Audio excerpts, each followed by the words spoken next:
Bandeko balandi lelo toyeli bino lisusu lisolo moko kitoko bino bato bolandaka biso de partout na mokili oyo ya Tata Nzambe. Ediba TV epesi bino bambote epai nyonso bozali kolanda biso babone na biso pe na ba oyo basutenaka biso à l'ombre. Bandeko lelo tozongeli bino na lisolo ya mama oyo abotaka mapasa atekaka mwana na ye moko ya lipasa ya mwasi. Mama oyo akendaka Katanga. Lelo toko beta suite na ye na ndenge alongwaki Katanga, akimi Katanga lisusu azongi na Kinshasa. Bandeko bokota bo aimer bo partager link na bino lien oyo ekodifie bino peuple de Dieu. Papa edi ayela kabino toujours masolo ya kitoko.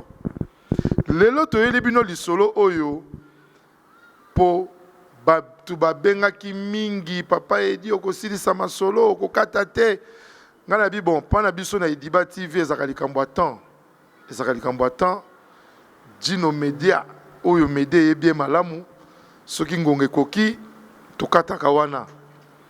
Mais lelo to aussi ça reste oyo pour na bapel na bino mingi de partout pour bo comprendre sika nini tokenda ko suka pe ba commentaire na bino tozana ngo bosenga po to pesa ndeko mwasi ba conseil aza ko tuna na nzela na yo muto kolandaka biso mingi na kati ya chaîne oyo. Bandeko mama azongi Kisasa na bana misatu ya voyageaka na mwana moko ya mobali. Ake kokutana na événement pe kuna na Lubumbashi na Katanga oyo papa oyo azalaki homme marié abimaki pe na ye apesi ye bana mibali. Moko ya mwasi, moko ya mobali. Ere mpifoye kuna, ere babandi kolukisa ye kuna, ere désordre koti kuna. Mwana mwasi asimbi nzela a voyager na bana na ye misatu na nzela ya avion ya basoda na butu pour atterrir na Kisasa. Mais asalaka déjà relation na mwasi moko azako ya Katanga koteka biloko na ye na Lubumbashi wana bayebanaki na ye. Nde era komi na yoma ekoyeli ye abengi mama ya ona mbangu ke naza koya Kisasa tala ngai problème zwinga meke vraiment okoyambanga na lobango po choix ezate po mama wana mokolo mwasi wana mokolo mobali wana achaki ba piste nyonso o yeso ka kosena kima bakolia ye nde faka bimaka Katanga akomi pe na aéroport ya Kisasa bayambie malamu pandeko wana mwasi basalaki relation na ye azwa oteka biloko na ye na Katanga. Yango na mokili ya Tata Nzambe tulubaka tozalaka toujours malamu na batu. On sait jamais lobby. Toyebite lobby eza ya nani, lobby bomba ndenge nini. Toyeba ko bomba ba relation na biso. Talande ko mwasi ere yeli ndongo asimbi nzela mbangu abengi ngawe na kokita. Bazuye bayambiye.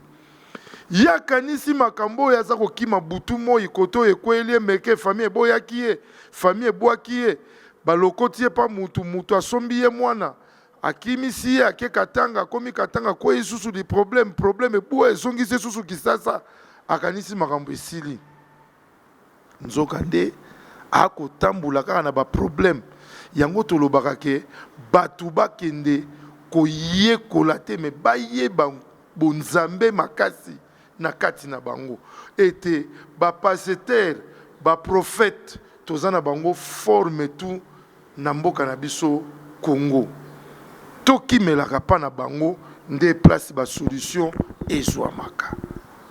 Mama moni eleki ye mingi nde ayeli sikoyo na biso na kati ya nzela ya Ediba TV pote papa edi akoka kosunga ye. Papa edi akoka kopesa ye ba conseil oyo kouta na yo muto landaka ngai yo muto zalaka bonne ya papa edi pe bo continuer kokota bo continuer ko aimer bo continuer ko lac émission na bino oyo poto pesaka bandeko mususu espace na ba conseil nde kosala yo na ngai malamu tozwa spot publicitaire oyo ebongo tokota na mozindo ya masolo na biso toke na spot totika na 10 minutes eza mokuse déjà na compressant. Voilà de retour na kati ya chaîne na biso Ediba TV mwana Congo toye kopesa mbote na ndeko Simplice Umbere Mbere bimama na kati ya mboka Paris ye alobi atikali simate po azali membre azali kolakisa lolenge nini ya kozala na kati ya Ediba TV mwana Congo wana ezali ba secret professionnel bandeko tokende na lombango na lisitwale na biso oyo pote batu bakoyoka motema ekobeta butu boni ya uti suka tanga aye na Kisasa makambo eza kolanda ye toujours makambo yango nini nzoka nde era komi na Kisasa alali susu mbula mobimba bana basabitue bana bamesani mpo baza bakongolete bamesani mpe na Kisasa oya mobali ako bima ako sala ba démarche ya misala bana pe misusu mibale na pe ba oke kelasi po moko akomaki na 6e des humanités moko aza na 5e des humanités bana ba o tourner na bango be vie pe normal papa na patikala na Katanga aza ko support pe bana na e ko support c'est-à-dire ko sunga ako sunga bana na e do vie eza ko kende normal. Maman pe koto yo pe abandi pe ko débrouiller moi muke. Un jour moi na mobali aeli maman na e cop moroboy. O te cop moko musala za quelque part et luka ba informaticien. Yo yebinga na salle informatique na Katanga alors na kene ko tia mutu na cop musala wana.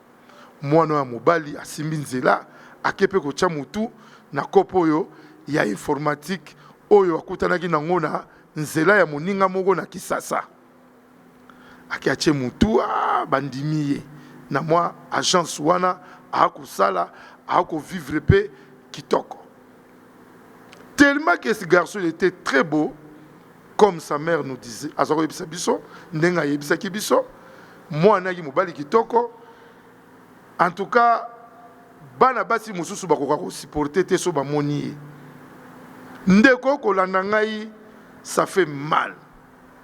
Yango to lo bakalika mo makila elandamaka toujours partout. Yango to lo bakalika mo makila eza makambo nzambe. Makila tabo bombi yango ndenge nini atabo bwaki yango wapi okomona kaka makila elandaka nzila o yango ekotambola. Makila elandaka esika yango ekokende.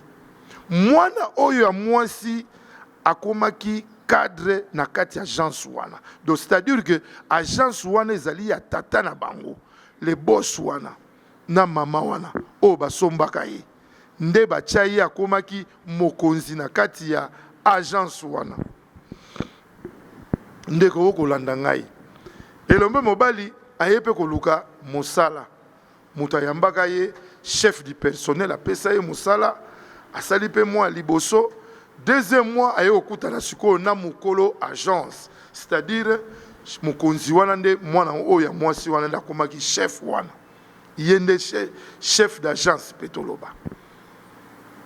Mama wana ayebi ke lenge mobali akendaka mosala zongaka mama kula balingi ngala mosala na moni bato so sepela na ngai na o travailler bien. Aboko lo agence ngo eza ya nini. Mais l'enfant travaillait. Balali année mobimba. A kokisi de 25 ans, maman pas comme la pression. Au moni qui sasa au faux à la maille, les faux à la autolobi mokili tambola na ekenge. Mokili tambola comment je peux dire tambola tambola na ekenge donc zala sage. Maman pesa ka mwana na e batuli wana. Maman pesa ka mwana na e ba conseil wana. Nzokande chef d'agence mwana ya mwasi li pasa mususu wana atwaka dalisu amonaka ye abombi aye ko bengisa ye na bureau na ye pona ko yebisa ye en tout cas ngai na balite mais na sepeli na yo bali habite nga pe na balite na pe na proposante te Mais ndengo lobi boye, je préfère encore to me mango na ba famille. To sala on na ko bomba mati, na ko bomba ma eza respecté. Bandeko boyo kalikambo ekwei likambo ekwei meke likambo ekwei ngele oyo tolobaka mokili tambola ngele mokili tambola mayele mokili yeba esika okotya makolo wapi mwana wa mwasi habite ça ne dérange pas topesa temps au temps bakomi kovivre na bango sans ke baboti bayeba oya mwasi na mobali bakoma kokumba na copine ki copine mususu pe ezalaka te ke non batu bavandi kaka lokola bafiancé bakotala na te awa toyali baminganga spirituel toteyaka mpo mutu acomprendre i etikali i bakomi kosangana nzoto na bosangani nzoto na bango mwana mwasi akumbaka zemi te azwi zemi na bosangani na bango mwana wa mobali apesi mwana ya mwasi zemi mayebi te kapesi ndeko na ye zemi oyo nalobi na bino na ebandelike mama ya mwasi akanisi ere azongi kisasa makambo esili nzoka nde makambo eza kokontinue kolanda ye elandi ye susu na ndenga mabe elandi ye susu likambo ya bana baki kokutana batambuli susu na ekobo ndeko kolanda ngai soko oza na habitude ya makambo oyo soki esi ekomela yo ekomela ndeko moko songolo pakala ou bien ozali na kati ya voix wana okolanda émission Ediba TV que mbabwakaki yo na famille na bino oke ko se retrouver na famille moko quelque part fais attention soki bazali bajara ba mama wana o basombaka bana sala attention mokili tambola ngele. Allô Masasi. Ya Masasi. Boni mama kuna na homme de veillard misunga. Naza déjà na misunga homme de veillard. Au moni tant maman apika église. Alors na oki bien te. Tant bazo sengo mbongo, yo tindi mbongo, bango balie basonge bakati basonge ba memene ba dispensaire mike. Eza sunde ngona te mama. Mena poto na Kishasa la même chose. Et loko zo sepelisanga. Banda mama koma na misunga homme de veillard. Kotani mama. Oh mama zongo lokola bébé, bazo zo soya mama. Oh, mais là so moni mama zongi cheni. Mama zolia 3 fois tongo midi popo ndeko nanga elo musu sepelisi ngai misunga homme de veillard ko ebiba oyebike bana courant so kata soka salika manœuvre pano ya di ta bana lumière 24h/24h et puis connexion internet et vanda et puis soki mama ayoki mal à l'aise ou bien mutu pasi nzoto déranger kaka na mutu na place la liwana a fini bouton rouge docteur mbango ataka tu sais pourquoi homme de veillard misunga ezana kata clinique misunga. De ce petit moment, on a regretté. Ah, vous vous bien, vous avez dit, Baminganga bazo sala mama contrôle chaque semaine. Mais azala kuna? Abela te bazo sala examen. En tout cas, ya Masasi emoneli penanga na pemi. Bana mama comme na homme de veillard misunga. Et moi ni na misute. Et monani bamboko na opinda ya pampa bana. C'est fini tout ça. Boko liango lisusuté. Homme de veillard misunga. Ngana bako rendez-vous quand la fin du mois. Na pemi. Non, si kaya fanda kuna lia tranquille. Apema, ba médecin 24h/24h. A continuer kuna ngana do pesa ka mbongo na fin du mois. Yebisa bango na changer comment na komili batimi songa. Babe. Siko ndeko mobali ba makanisi non comme tozo sala tozo zo mwa mpata tokene komona baboti. Toyebisa baboti ke non, tala biso nde totambuli kitoko te. Ndeko ya mwasi apesi ndeko mobali makanisi wana ndeko mobali abi oui ezali likanisi malamu mais to bandana baboti nanga ndeko mobali abi bandana baboti oya ye ndeko mobali abi te to bandana baboti oya nga mwana ya mobali abi pas de souci akeko bima na famille aba mwasi na famille ba mwasi ba sepeli oui mais ba parents ba yebite ke mwana za na mokumba de gauche à droite. Et rabimi na famille ba mwasi ba parents mwasi ba sepeli ba pesani rendez-vous bon tokoya pe ko visiter ba boti na yo habiter nga na tikalaka na maman papa kota kenda na yebite mais ça ne dérange pas maman ndazali numéro 1 nanga maman ndazali liboso maman ndazali sima na ngai donc c'est-à-dire maman zali alpha oméga nae maman zali suite et fin nae bandeko yoka likambo ekomeli mama na biso oyo akendaka katanga oyo alobike makambo oyo esili nzoka nde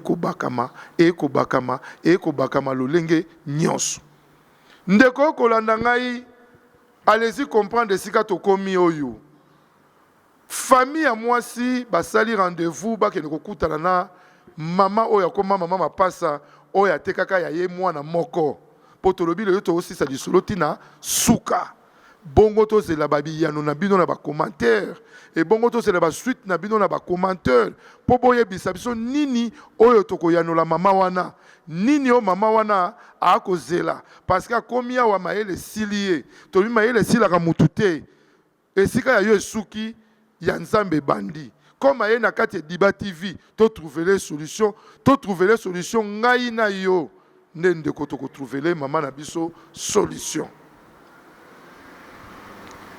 ndeko ya mobali azongi kote ya mama na yake sa mama na ye oui na suis fiancé to salaka ne sika moko mais chose grave mama na bombela kiyo mwana na mwasi akomi na zemi ba parents na ye ba décider ba ya komona biso mais bango ba yebite kaza na zemi ça va kuto aza mokonzi na société wana kuto a mokonzi na agence wana donc eza lokola société na bango nde mukolo bapesana ki rendez-vous famille wana eya kokutana na mama nde sika makambu ekwei nde sika mama découvrir que oyo azali mwana na ye oyo atekaka parce que ayebi baboti wana ayebi bakombo na bango atuni mwana na ya mobali bapara na ye kombo banani atangi kombo ya solo baza wapi o baza na quartier Songolo Pakala bakoya journée apesi date ezaki un week-end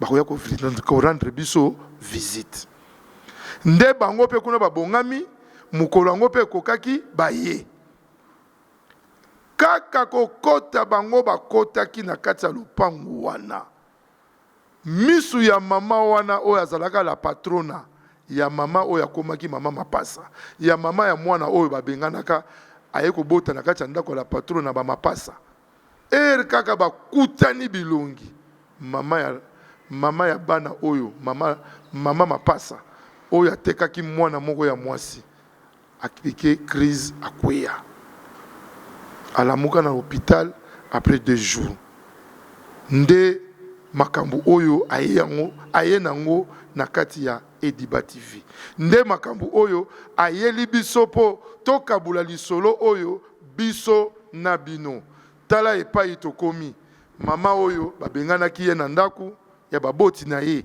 epai ya tata mwasi na ye tala suite eke kolekela ye vie na ye mobimba pendant 25 ans oyo aleki libanda tala ba procédure ya makambu oyo ya kutani nango ndeko yo mto mesana kubengana bana ya bandeko batikaka pa na yo tika yango Diba TV ayeli yo masolo ya kitoko tika comportement wana po via mutu liboso oyebi yango te na minute oyo toobeta lisolo bana mibale babotami pa mama moko bachani bazemi bana mibale oyo babotami pa moto moko balingi babalana pe problème eza munene na minute oyo na Kisasa oyo eza kosenga conseil na yo oyo eza kosenga koyeme na yo oyo eza kosenga bapel na yo pe poto édifier famille wana pona mokolo lelo tosuki awa tokutani mokolo lobi soki Yesu azongi te merci pe bye au nom de Jésus matoye fungama munokolo ba matoye fungama munokolo ba na kombo na Yesu matoi na ye na malobe ngai mama Lutumba nakendaki na prière ya convention oyo esalamaki ya papa Moïse ayaki awa nakendaki kuna na mwana nanga azalaki banda inane azalaki koloba te eti ndenge akokisi 23 ans tokendaki kuna papa abondelaki mpo na ye namoni akomi koyoka mpe koloba yango wana napesi nzambe oza na merci mpo na bolamu nyonso azosalela ngai Shalom bana nzambe kana ngai ezalaki ka ya depression makasi na banda kolala te na banda koganga na banda kolota bandoto mabe nakondaki nasilaki nzoto bamemaki nga na hôpital psychiatrique na dépensaki mbongo ebele esimbaki te. Or fallait nasala mémoire na ngai ya fin de cycle badépensaki koleka même na classe. Prophète moko ayebisi biso eza likambo kokende hôpital te, eza likambo koluka nzambe epa na ye moko esimbaki te. Tokende na baministère ebele baprophète ebele esimba ete me nakumisi nzambe ya papa Moïse mpo mokolo bamemaki ngai dès le premier jour epa na ye asimbaki ngai mutu na ngai ekomaki stable ezochauffe lisusu te nakomi kolala pongi nakomi koli